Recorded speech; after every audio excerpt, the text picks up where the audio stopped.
viin läbi erinevaid koolitusi, tehisintellekt, emotsionaalne intelligentsus ja koolitused õpetajatele. Kiusamisest vabaks koolituse läbiviimine pakkus mulle Lastekaitse Liit ja sellepärast teen seda juba 6 aastat ja aitan õpetajatele ja lasteaiaõpetajatele seda profülaktikat koolis teha. Ühe õpetaja taha on 30 last ja nende pered ehk minu mõju on 1000 inimest ühe koolituse pärast. Koolitaja rollis olen ma õppinud, et inimesed on nii erinevad ja see on nii tähtis, isegi kui ma mõtlen, et keegi seisab liiga kaua, pärast ta teeb suure sammu ja siis ma olen õnnelik. Ja veel õppisin, et on vaja alati küsida ja veel kord küsida ja siis sa saad aru.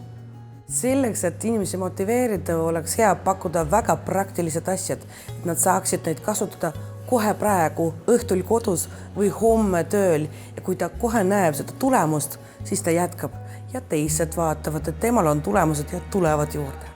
Minu arust Valeri on palju rohkem kui koolitaja.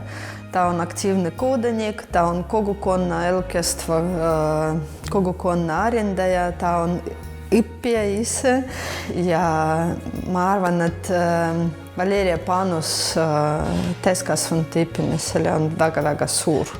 Tema koolitused on suurepärased ja inimesed tahavad osa võtta ja tahavad õppida, aga ta innustab palju ja inimesed tahavad tegutseda palju rohkem kui lihtsalt õppimise valdkonnas. Nad tahavad panustada, nad tahavad oma ideid jagada ja see on väga oluline ja väärtuslik. Minu eesmärk on pöörata tähelepanu täiskasvanute koolitada endale, et luua neile võimalus saada tuge ja koos olemise rõõmu ja võimalust õppida ja toetust ka, kuna nemad teevad suurepärast tööd, aga nendega ei tegele väga palju.